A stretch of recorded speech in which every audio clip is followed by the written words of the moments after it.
Parlons du corps énergie.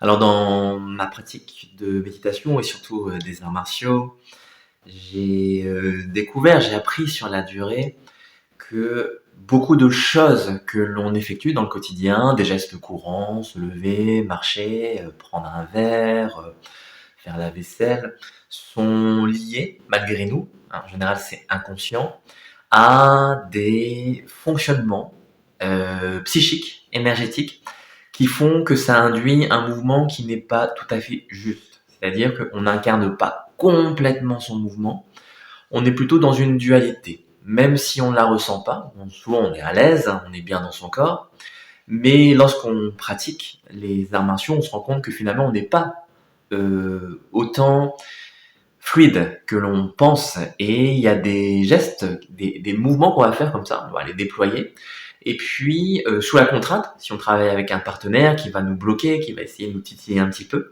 et c'est ça l'idée du travail à deux. Même en Qigong, on va voir qu'on va soit tomber sur une résistance, on va forcer pour essayer de passer le mouvement, que ça soit avec le partenaire ou que ça soit avec soi-même. Parce que parfois on fait un mouvement de Qigong, on le développe, et puis on a mal à l'épaule, on a mal dans le dos, on se sent pas à l'aise, et puis on regarde notre enseignant et on se dit que le mouvement qu'il fait ou elle fait n'est pas le même que celui que moi-même j'effectue. Et on se pose la question, comment ça se fait? Est-ce que c'est une question d'entraînement? Est-ce que je suis pas assez habile? Est-ce que j'ai pas saisi comment faire le mouvement? C'est un petit peu de tout ça. C'est-à-dire que dans le corps vont surgir des fonctionnements, des boucles qui font que émotionnellement, affectivement, mentalement, je suis dans une résistance. Alors, peut-être que déjà la première chose à faire, c'est de le remarquer, d'en prendre conscience. C'est pour ça que si on fait pas un art martial, on peut pratiquer un sport, on peut simplement méditer, on peut marcher, mais surtout prêter attention au corps. Alors pour moi, c'est quand même l'idéal, c'est de travailler avec quelqu'un. Donc moi, ma connaissance est vis-à-vis des arts martiaux, donc la pratique du tai chi chuan, de l'aïkido, pourquoi pas d'un sport de combat. Moi, j'aime beaucoup les arts traditionnels asiatiques parce qu'il y a une profondeur derrière. Il y a toute une expérience qui vient directement dans l'énergie. Et c'est ça qui, je pense, lève les blocages. Parce qu'au début, on va croire qu'on se confronte à l'autre, puis tout doucement, on va se rendre compte qu'en fait, ça vient de nous, parce qu'au départ, par exemple, pour ma part, je me disais, le mouvement ne fonctionne pas, c'est parce que l'autre est mal placé. C'est-à-dire qu'il se met dans une posture où je ne peux pas effectuer le mouvement.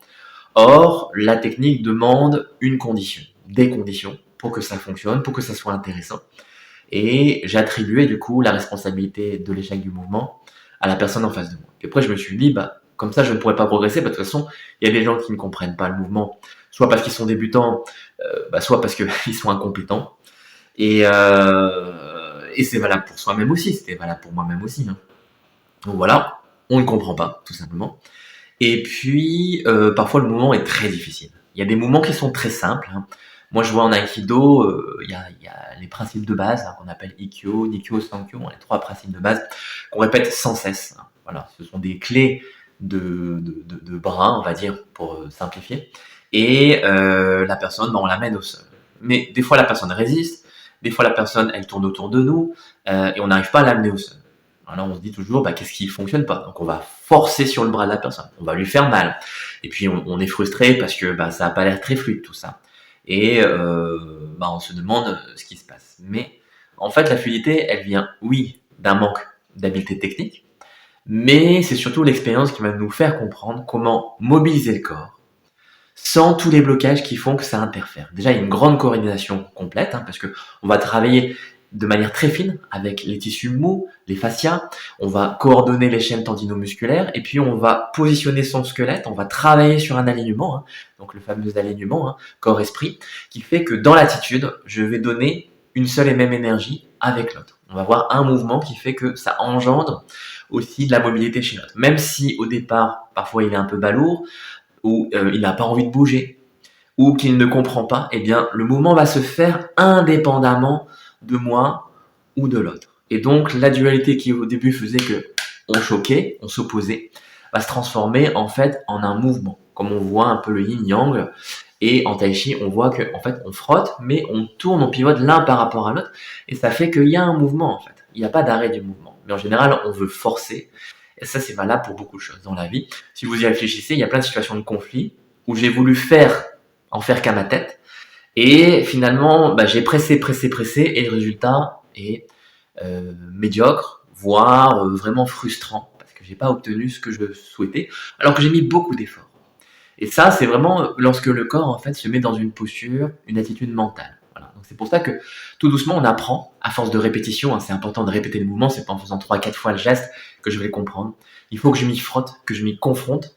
Et au fur et à mesure, il y a quelque chose qui va descendre en moi, qui va se matérialiser dans mes cellules, dans mon corps, et qui fait que l'organisme va donner des gestes qui ne sont plus dans le mental. Alors ça veut pas dire qu'il n'y a plus de mental, hein, évidemment, mais ça veut dire que moi-même, je ne saisis plus. Et ça, c'est quelque chose que, pour ma part, je faisais beaucoup. Alors je ne sais pas si je ne le fais plus, mais je pense que ça a diminué.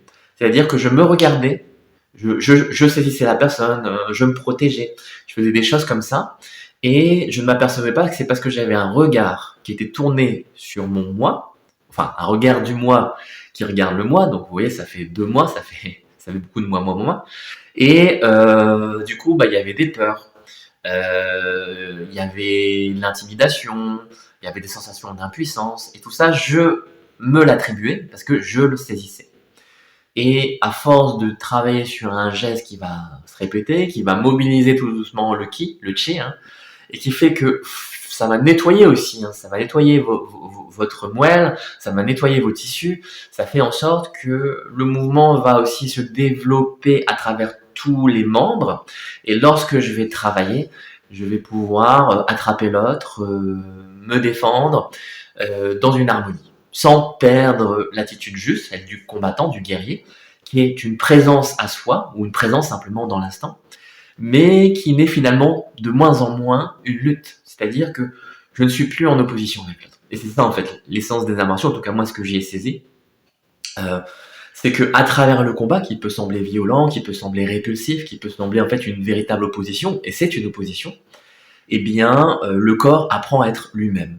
Souvent, vous allez voir que, et c'est pas que les pensées, mais quand vous roulez, quand vous faites la queue dans un supermarché, lorsque vous êtes en train d'écouter de la musique, eh bien, il y a plusieurs facettes en même temps de soi-même qui se présentent. Il y a de la pensée, il y a de l'émotion, et tout ça fait que je vais regarder l'un, puis je vais regarder l'autre, et puis je me laisse embarquer, et puis je me laisse distraire, etc. Alors que, en fait, dans le geste, dans la présence, euh, on ne rejette pas ce qui se présente. On va pas être forcément sans penser. Simplement, c'est qu'on n'est plus embarqué.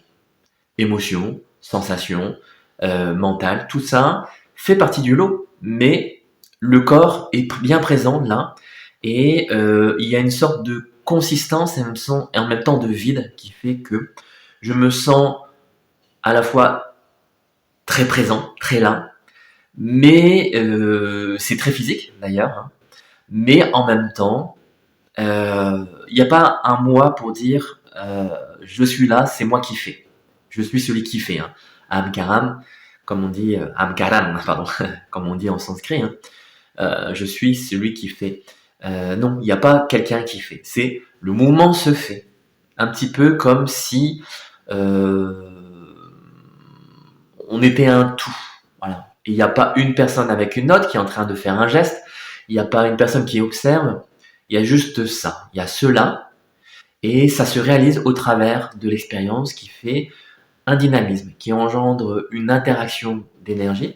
Et ces énergies vont s'entremêler, se mélanger, se distancer et se transmuter ou en tout cas évoluer, se transformer à travers tout un mouvement qui devient alors magique. Et c'est ça que je trouve quand je fais du tai chi, quand je fais des arts martiaux. Ce qui est magique, c'est que finalement, ce n'est pas moi qui suis supérieur à l'autre et qui fait quelque chose et qui l'impose, c'est qu'on le fait à deux, parce que ce deux devient collé. Vous voyez, hein, quand on joint les mains ici, hein, il y a 2 mains, mais elles font qu'une, parce que c'est un signe unique, c'est une symbolique, on va dire universelle, hein, qui est comprise par tous, et qui fait que cette énergie, en fait, est intégrée par chacun. En gros, l'énergie va donner à l'un et à l'autre. Et du coup, il n'y a pas de perdant en fait. Il n'y a plus une question de victoire en disant je suis le vainqueur, l'autre est le perdant, ou je suis le perdant, l'autre est le vainqueur.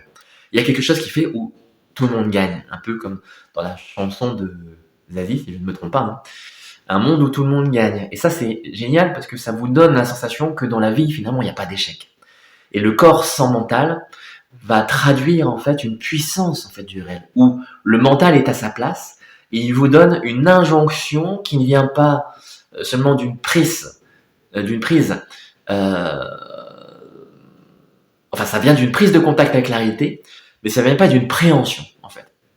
Je ne le saisis pas, je ne me sens pas comme responsable de la situation, je ne m'en attribue pas le mérite, je n'en recherche pas les fruits, et je ne recherche pas non plus la cause, je ne m'en ressens pas le point de départ, ce qui fait que je suis dans le temps, je suis dans le présent, et dans les arts martiaux, c'est évidemment très important, puisque si on fait une erreur d'une fraction de seconde, et qu'on est 1 millimètre 3 à droite, 3 à gauche, 3 en bas, 3 en haut, eh bien on se prend le coup, ou la technique ne va pas passer, ou simplement on va se faire mal, on va faire mal à l'autre. Et ça, c'est une question de placement, c'est-à-dire de timing. C'est ce qu'on appelle irimi en aikido, c'est rentrer dans le mouvement.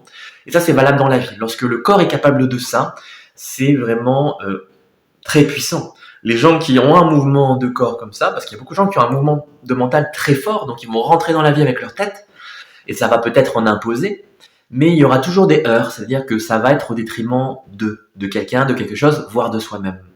Par exemple, je suis le patron je sais pas moi, de Google ou de Microsoft ou je ne sais pas, d'une grande entreprise, d'Amazon, et je vais faire des choses qui sont extraordinaires, hein, faut le reconnaître, mais aussi ça sera un mouvement puissant qui va se faire en écrasant un petit peu les personnes autour de moi et le monde, parce que je prends l'espace et je n'en laisse pas aux autres. Alors que dans les arts martiaux, on va rester au centre, on est toujours au centre, on est dans son axe, hein, Kunali Shakti, hein, qui est bien dans l'axe du monde, de l'univers, et les choses vont graviter autour de soi. Donc, je suis le centre, non pas individuel évidemment, mais je suis. Hein.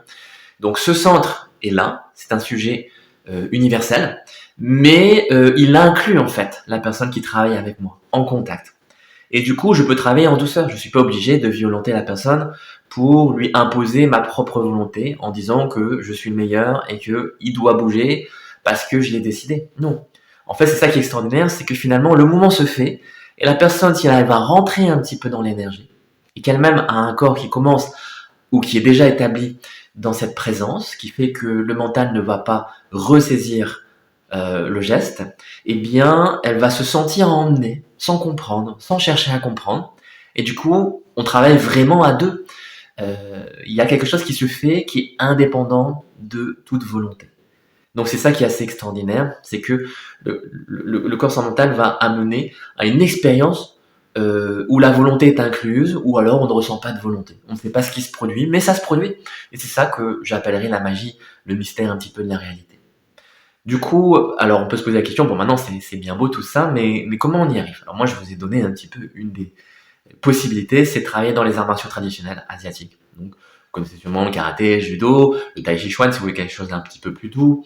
Vous pouvez faire du qigong, du yoga aussi, hein, mais dans les arts martiaux, moi j'ai beaucoup aimé l'aïkido et le tai chi chuan.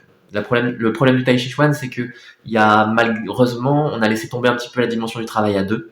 Et comme je vous le disais, le contact avec l'autre qui va me renvoyer à mes propres blocages, hein, l'autre miroir de soi, eh bien, c'est très important. Donc, si on travaille en Qigong ou en Tai Chi, il y a des chances qu'on répète les mouvements seul et du coup qu'on soit limité dans sa progression. Parce que le contact va me mettre face à mes propres limites.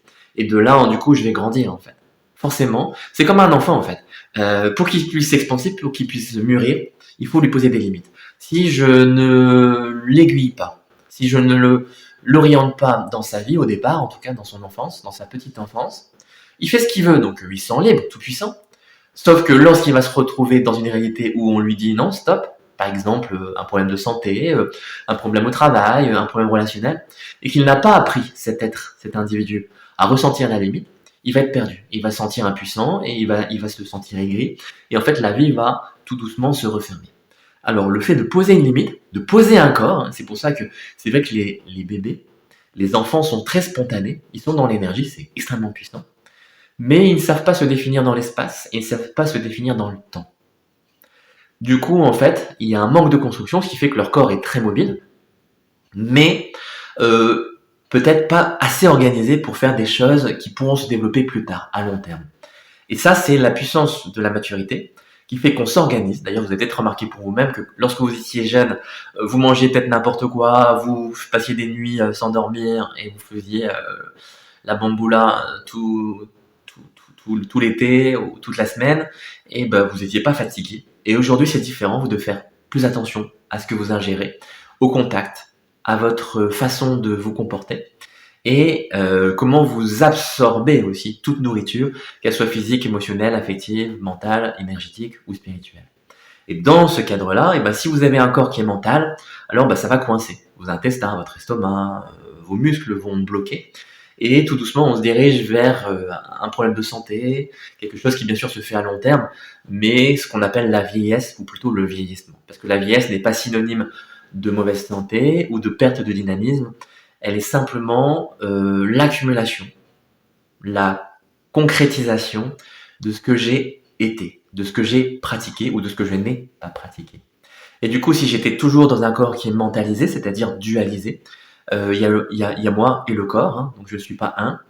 Et alors, bah, dans ce cadre-là, beaucoup de problèmes vont rejaillir. C'est pour ça que on se prépare le plus tôt possible, hein. Je vous invite à vous pencher un petit peu sur votre vie et à regarder comment est votre corps. Est-ce qu'il est en bonne santé, mais surtout, est-ce que vous êtes avec lui? Est-ce que lorsque vous faites quelque chose, vous êtes vraiment présent à ce que vous êtes physiquement?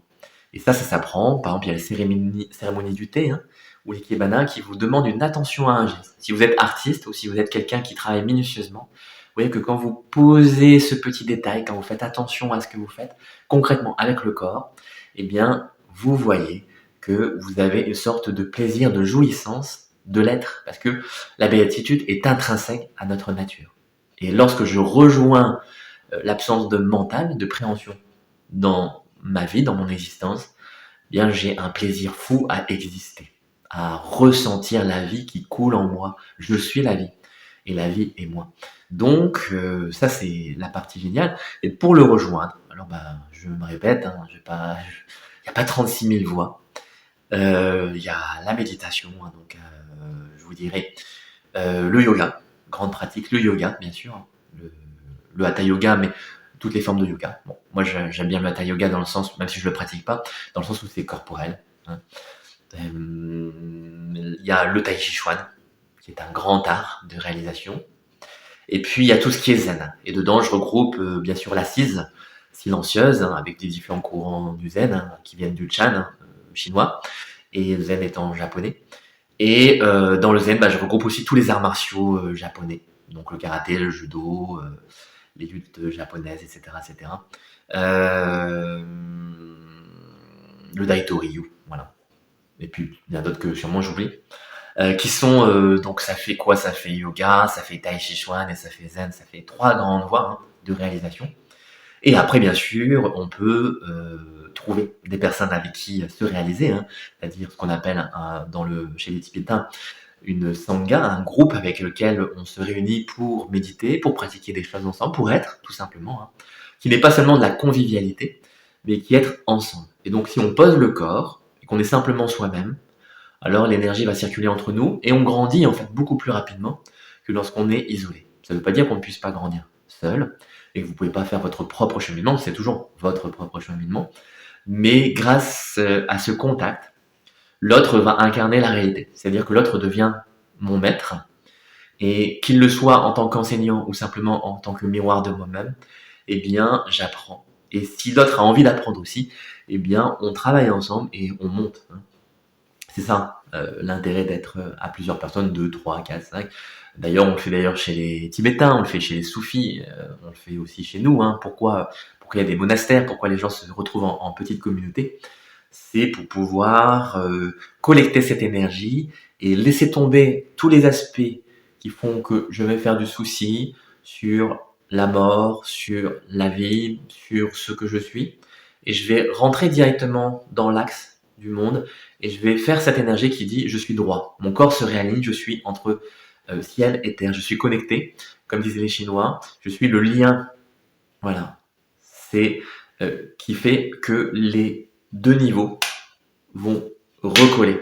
Et c'est ce recollement, cette reconnaissance de soi, du soi, qui fait que le corps déploie son potentiel. Et donc ça veut dire que le mental, les émotions sont à leur place.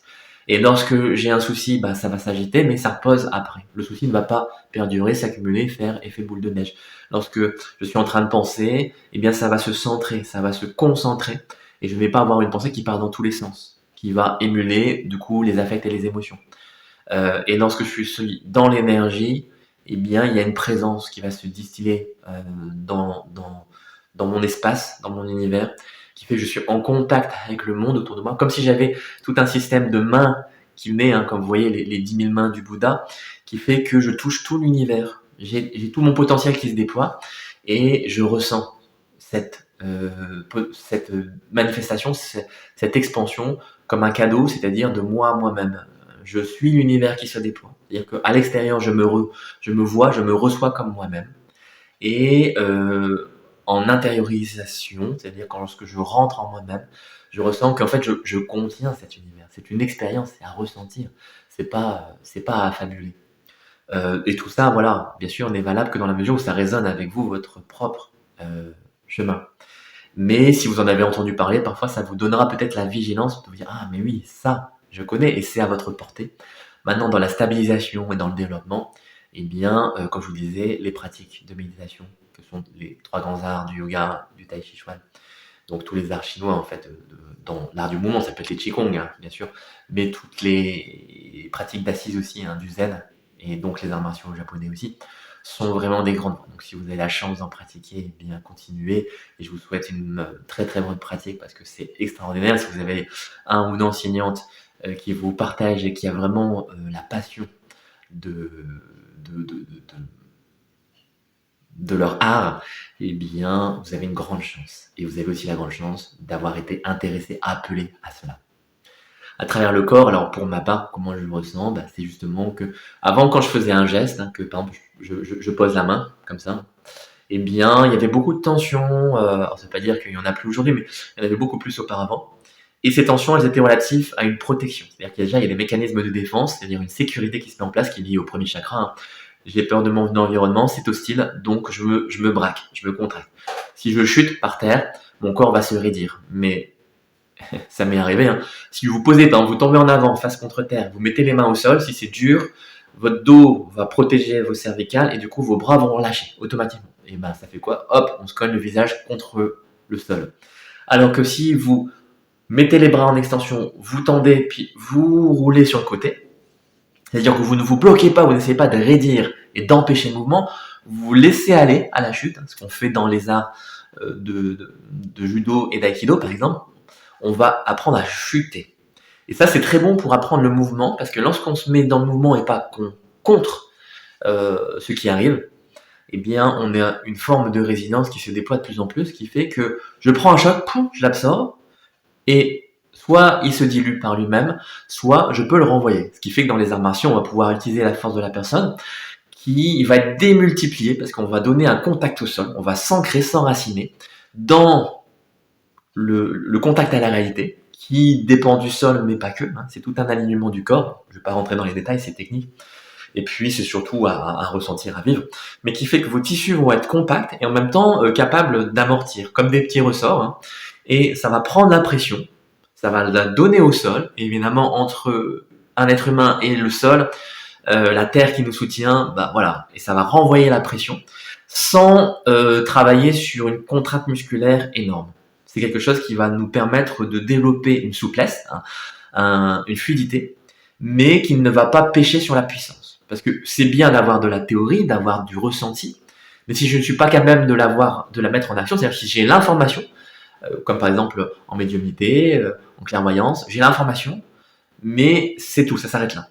Ça ne change rien, ça ne fait rien bouger. Bah ça sert à rien. Et à l'inverse, si je suis capable de bouger, j'agis, je donne une impulsion, mais c'est pas orienté.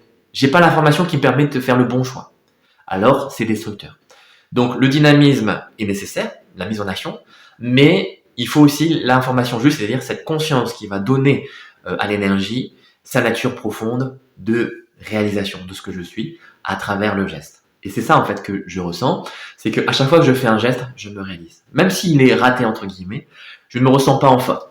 Je n'ai pas l'impression que je l'ai raté, j'ai surtout la sensation d'avoir le plaisir, la jouissance du moment à travers ce que je fais. Donc c'est vraiment à la fois une passion de faire des arts martiaux, du tai chi, mais en même temps, c'est simplement quelque chose que je vis aussi tout le temps, en quotidien, dans chaque moment, pratiquement. Hein.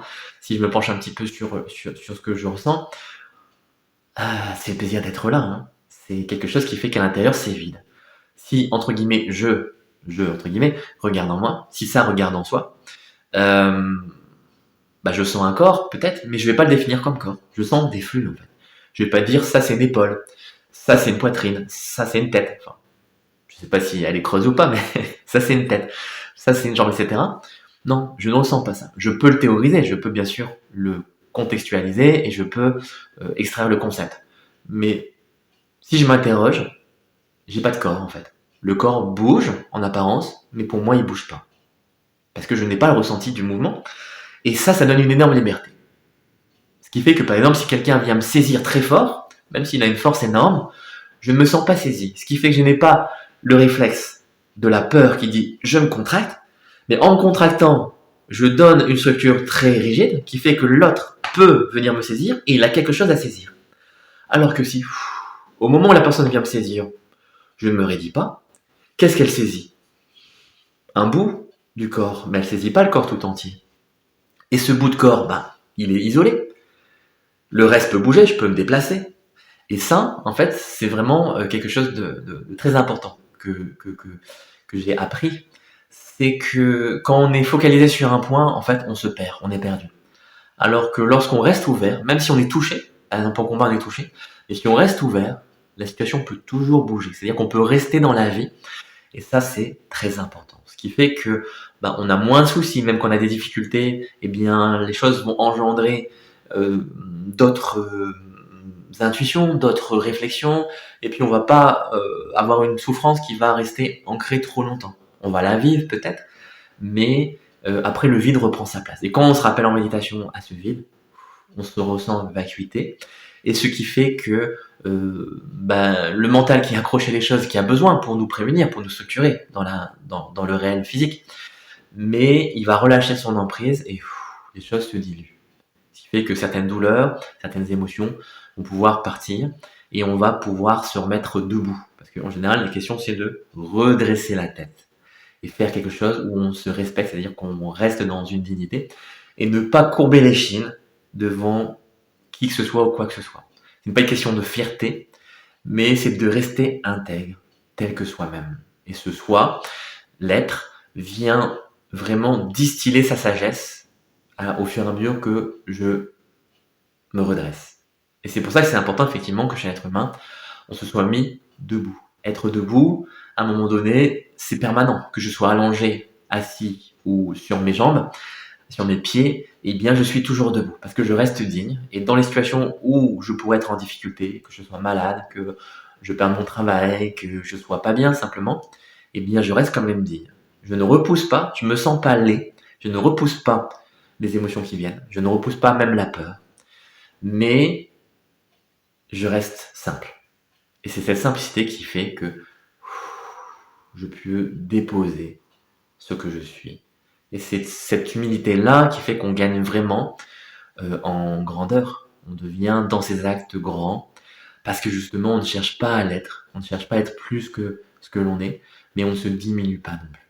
Et ça se rend physiquement comme un plaisir fou, une respiration qui pose les choses. Voilà. Alors, oui, j'aurais bien sûr, vous savez, encore plein de choses à vous dire, mais je vais m'arrêter là parce que je pense que c'est déjà très bien.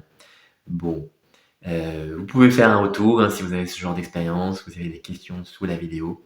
J'ai toujours plaisir à lire vos commentaires, à vous répondre. Vous pouvez vous abonner si ça vous dit.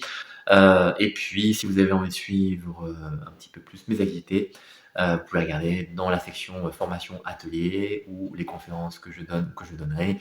Et si vous voulez me contacter, vous avez tous les détails dans le descriptif. Voilà. J'espère que vous passez une belle journée, une belle soirée, et je vous donne toute l'énergie dont vous avez besoin.